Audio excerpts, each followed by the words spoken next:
All right, and our last topic today is the mixed reality headset that Apple is reportedly demoing, reportedly demoed to executives internally. And I, we've talked about this before. We'll talk in a minute. Like, I don't actually think that we're anywhere near close to having something that is actually practical to use, that we would want to use. Just because you can come up with a thing doesn't mean it, is the next iPhone, for instance, in terms of how useful it is. But the thing that sort of jumped out about this internal demo is that it leaked out that this device is probably starting at around $3,000 US. It doesn't have a killer app that will really make it attractive. It requires an external battery that needs to be replaced every couple of hours. And it uses a design that a lot of testers felt were uncomfortable, which kind of all suggests, well, that's kind of how all headsets are at the moment. And the thing that's interesting there is that I'd be surprised if Apple actually released it, because their history is we don't release it until we've got a story to tell and it's in a form factor that's compelling. So all the rumors are pointing to WWDC this year being the launch pad for this apparent headset, so that developers can start doing their thing to get apps for it. I'm not so sure, actually. I know a lot of pundits want it to happen, but I don't know if we're anywhere near close to this actually being a useful piece of technology. Well, it's interesting. I put this also in the same basket as sort of Avatar, and we touched on this last time we spoke about, the metaverse. If 3D was really going to take off in cinema, it would have by now. I don't know what it'll take to really take off, and I think we're sort of in the same zone with the metaverse. Not to say it won't at some stage, but the problems are still the same. I mean, I wouldn't be worried about the battery with this headset, because I can't wear 3D glasses for 3 hours, let alone something heavier than that. So, I'd be finishing my gameplay well before the battery ran out. And then I think the other issue with it is that there's still not really a use case. Even in gaming, there's not really a great use case, and we can still play and love fantastic 2D games. So at some stage, it'll take off, but the reality is people still like to go out and shop, despite Zuck thinking everyone's going to be wandering up and down the streets of Facebookburg and,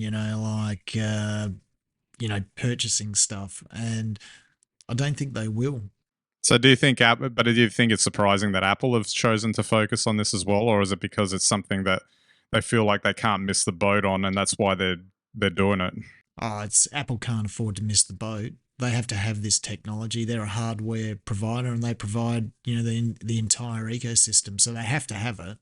And if it takes off, they have to have a product. But I think, like you, I think you're right. They'll have it ready. Once they've got it designed and they've got it working fundamentally, then they'll wait for the market to take off, and then they'll get in very early with a very high quality product.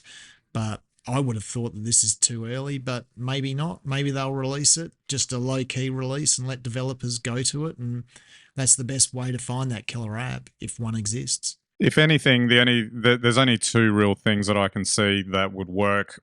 One, if it's in the form that they're describing now, that it would maybe make more sense for it to be like a Mac Pro type product, where it's only going to the high end professional market, because you can definitely see use cases in Absolutely, yeah. professional settings for it, but not for consumer level, I guess, consumption, because again, it's too cumbersome a product.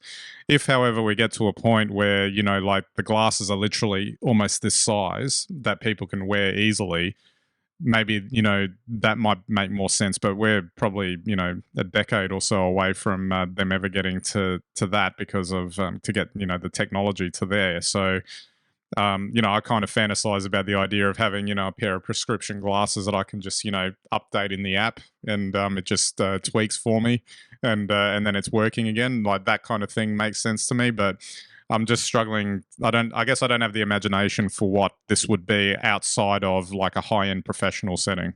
Well, that's exactly right, and I think going back to 3D movies, they've tried. They went through the period 5, 7 years ago that was all, every film was 3D and they just didn't take.